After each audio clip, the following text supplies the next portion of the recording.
শ্রীরামকৃষ্ণ কথামৃত। তব কথামৃতং তপ্ত জীবনং কবিভিরীড়িতং কলমুষাপহম শ্রবণমঙ্গলম শ্রীমদাততং ভুবি গৃহ্ণন্তি ये ভূরিদা জনাঃ। ঠাকুর শ্রীরামকৃষ্ণ দক্ষিণেশ্বরে নরেন্দ্রাদি অন্তরঙ্গ ও অন্যান্য ভক্ত সঙ্গে, পঞ্চম পরিচ্ছেদ। আমরা আছি 1882 16ই অক্টোবর। নরেন্দ্র প্রভৃতিকে স্কুল ও অন্যান্য বিষয় কথা কহিতে নিষেধ। ঘরের পূর্ব দিকের দরজার কাছে নরেন্দ্রাদি গল্প করিতেছেন। নরেন্দ্র: আজকাল ছোকরারা কি রকম দেখেছেন? মাস্টার: মন্দ নয়, তবে ধর্ম উপদেশ কিছু হয় না। নরেন্দ্র: নিজে যা দেখেছি তাতে বোধহয় সব অধপাতে যাচ্ছে। বাটসাই, ইয়ার্কি, বাবুয়ানা, স্কুল পালানো এসব সর্বদা দেখা যায়। এমনকি দেখেছি যে কুস্থানেও যায়। মাস্টার: যখন পড়াশুনো করতাম আমরা তো এরূপ দেখি নাই, শুনি নাই। নরেন্দ্র: আপনি বোধহয় তত মিশতেন না। এমন দেখেছি যে খারাপ লোকে নাম ধরে ডাকে।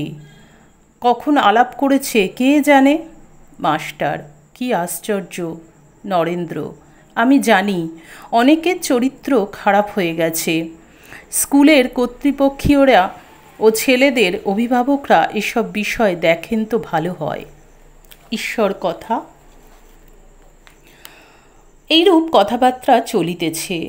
ঠাকুর শ্রীরামকৃষ্ণ ঘরের ভিতর হইতে তাহাদের কাছে আসিলেন ও হাসিতে হাসিতে বলিতেছেন, কি গো, তোমাদের কি কথা হচ্ছে? নরেন্দ্র বলিলেন, এর সঙ্গে স্কুলের কথাবার্তা হচ্ছিল।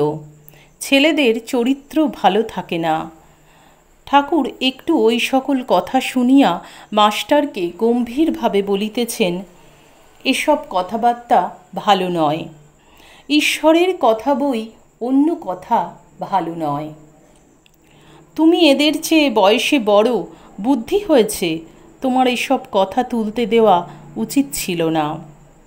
নরেন্দ্রনাথের বয়স তখন 19-20 আর মাস্টারের 27-28। ঠাকুর এ কথা বললেন কেন? কারণ ঠাকুর এই পরচর্চা, পরনিন্দাটাকেই বলছেন করো না কখনো। যে যা করছে করুক, সে তার কর্মফলে করছে। কারুর সম্বন্ধে কোনো কথা বলো না, এতে নিজের ক্ষতি হয় বেশি। মাস্টার অপ্রস্তুত। নরেন্দ্রাদি ভক্তগণ চুপ করিয়া রহিলেন। ঠাকুর শ্রীরামকৃষ্ণ দাঁড়াইয়া হাসিতে হাসিতে নরেন্দ্রাদি ভক্তগণকে খাওয়াইতেছেন। ঠাকুরের আজ মহা আনন্দ। নরেন্দ্রাদি ভক্তেরা আহার করিয়া ঠাকুরের ঘরের মেঝেতে বসিয়া বিশ্রাম করিতেছেন ও ঠাকুরের সঙ্গে গল্প করিতেছেন। আনন্দের হাট বসিয়াছে।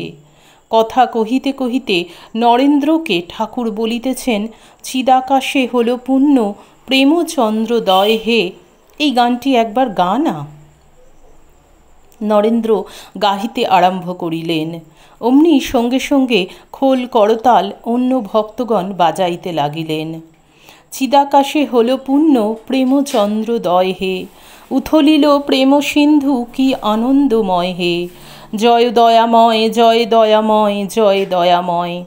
চারিদিকে ঝলমল করে ভক্ত গ্রহদল, ভক্ত সঙ্গে ভক্ত সখা লীলা রসময় হে, জয় দয়াময়, জয় দয়াময়, জয় দয়াময়। স্বর্গের দুয়ার খুলি আনন্দ লহরী তুলি, নববিধান বসন্ত সমীরণর বয়, ছুটে তাহা মন্দ মন্দ লীলারস প্রেম গন্ধ, ঘ্রাণে যোগীবৃন্দ যোগানন্দে মত্ত হয় হে, জয় দয়াময়, জয় দয়াময়, জয় দয়াময়। ভবসিন্ধু জলে বিধান কমলে আনন্দময়ী বিরাজে, আবেশে আকুল ভক্ত অলিকুল পিয়ে সুধা তার মাঝে, দেখো দেখো মায়ের প্রসন্ন বদন চিত্ত বিনোদন ভুবন মোহন। পদতলে দলে দলে সাধুগণ, নাচে গায়ে প্রেমে হইয়ে মগন।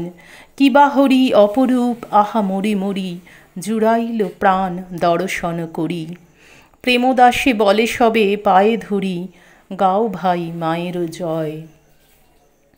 কি সুন্দর, কি অপূর্ব গান! ঈশ্বর কথা, ঈশ্বরের গান যখনই হয় তখনই আনন্দ লহরী বয়ে যায়, সর্বদা আনন্দ। কীর্তন করিতে করিতেই ঠাকুর শ্রীরামকৃষ্ণ নৃত্য করিতেছেন, ভক্তরাও তাহাকে বেরিয়া নৃত্য করিতেছেন। কীর্তনানন্তে ঠাকুর উত্তর পূর্ব বারান্দায় বেড়াইতেছেন। হাজরা মহাশয় বারান্দার উত্তরাংশে বসিয়া আছেন। ঠাকুর সেখানে গিয়া বসিলেন।